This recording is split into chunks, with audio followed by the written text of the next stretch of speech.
So video content is king, and it's something that intimidates some of us, to be honest, right? And it doesn't have to necessarily. You don't have to create some kind of um, Oscar-winning video in order to be understood. And it's great just to kind of play around with video.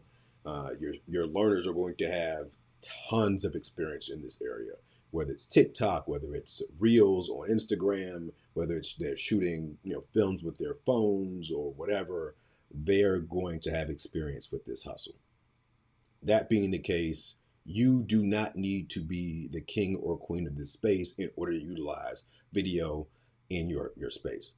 They're going to have phones that have video editing apps and software that they're going to already have some knowledge of. Let go and utilize and embrace the ambiguity there in terms of you not being able to set the expectations in that space.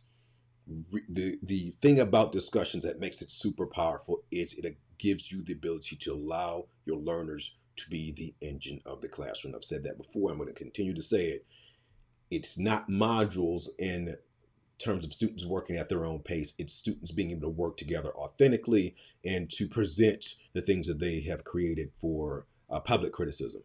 And by criticism, I mean that as positively as possible. So let's take a look a little bit at what I'm calling Hype Williams. And if you are a child of, and I'm the child of the 90s, right, growing up as a teen in the 90s, Hype Williams was like the hottest video in terms of music video producer there was. Big lights and very expensive scenes. So Hype Williams is where it comes from. I guess that's where I got the kind of the tagline for this one. But the film festival, similar to how the podcasting works, you can create your own little hub for all the videos that students or learners create. And so the strategy is pretty straightforward in terms of, look, they have the devices, they have the talent, they have the creativity. Just let it loose, and just make sure that you're able to give it some direction in terms of here are some things that you would have to cover because the standards dictate so, but we can cover them in a very creative, video-driven project because you have these standards and these abilities, right?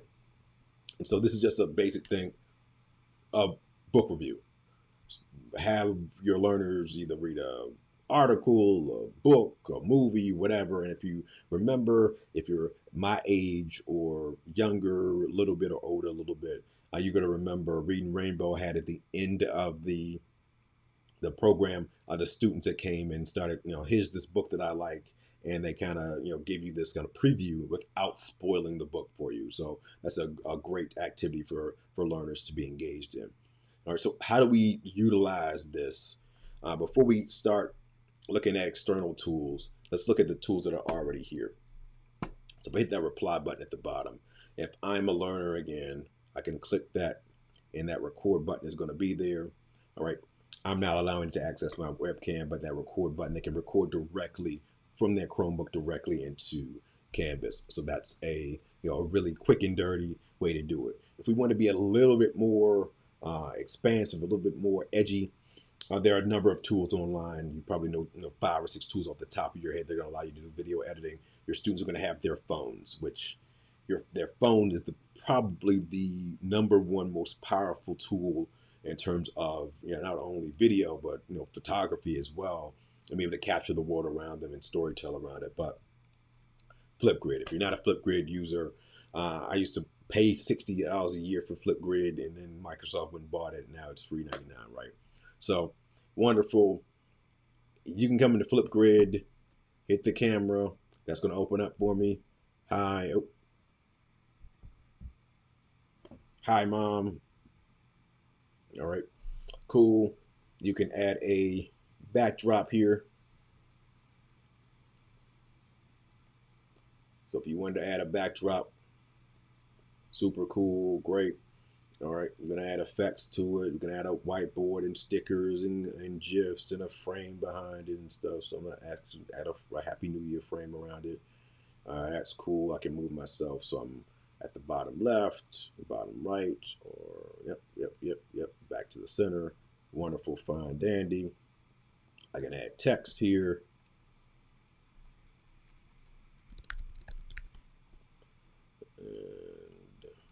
Wonderful. I'm going to take that and move that there. So really, without having to do, to download any software or anything like that, I can, really do a lot of pretty cool things. I can record a screen, so I have it be on my Chromebook. I can do that as well, and then I just record. Hello, friends. This is Mike Lang, and I am here doing a demo and stuff. All right, so I'm going to have to move myself. Give me a second, move up a little bit, hit that next button there. Hello, friends. This is Mike Lang, and I am here doing a demo and stuff. All right. Hello, friends. You can add notes and things like that. So if you have a particular script that you want to utilize, you can do that as well. We can add more video to it. We can add music. That next button, great. Fine. You can write a caption. You can add any links. So similar to how we did with synth. If you look at the synth video, we can add links and stuff. And I'm just going to go save to my profile. It shouldn't take very long for us to do that. Boom, boom, boom, bada bing, and we let it go. And you will see where it says share video. I can click, and I have a number of ways I can share the video. And this is what makes this a strategy that's super dope. So I can download the video. I can send it to Google Classroom, but you notice there is no link to Canvas. So what I'm going to do is copy that embed code, or click the embed code. Then I have that.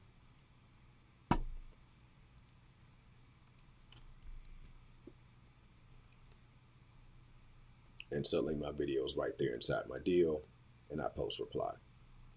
And that's a lot. In terms of the value, in terms of the video production value, made my video production value go up by 100, and I did that right inside the browser. So that's super cool. The other one to deal with is 123apps again, and 123apps has a video recorder. If you click that, download it, upload it right into the deal. If you want to be kind of adventurous, Kapwing is one of my favorite tools on the internet. This is one of the tools that I demonstrated when I was still a classroom teacher. This was a tool that my students used the most. And Kapwing is really, really cool because of the fact that there are a number of tools inside of Kapwing. So if I go, and I'm going to go to add media, right? You can go and add any video that you would like. So if you had a video from Flipgrid and you want to add some other things to it, you can add there. If you have previous projects in here, you can deal with it, but you can also add emojis and stuff, right? So we got emojis and all that kind of wonderful stuff. This one is definitely one for your students who are going to want to be a little bit more expansive and perhaps don't have their phones with them. They don't have a brand new phone or a newer phone that's going to have a ton of apps and things like that with them. This is going to be definitely a tool that will allow them to do a lot of the really cool video edits. There are tons of tools here. So the studio, there's your editor. We can subtitle things, convert in video. For the most part, things are free. Anything over 2 days on the free plan, they won't let you access. But there you can see the number of videos that we can deal with. And there are tons also of other little extensions. The Kapwing YouTube channel is full of really cool videos for your learners to deal with, or for you to deal with for that matter, if you're interested in how to play around with some video edits that might be a little bit more high end. So that would be the Hype Williams deal. You can have as many videos as possible. Kids can reply in video to videos, typing, audio, whatever is clever. But Flipgrid really gives you a high production value for not that much in terms of effort to create.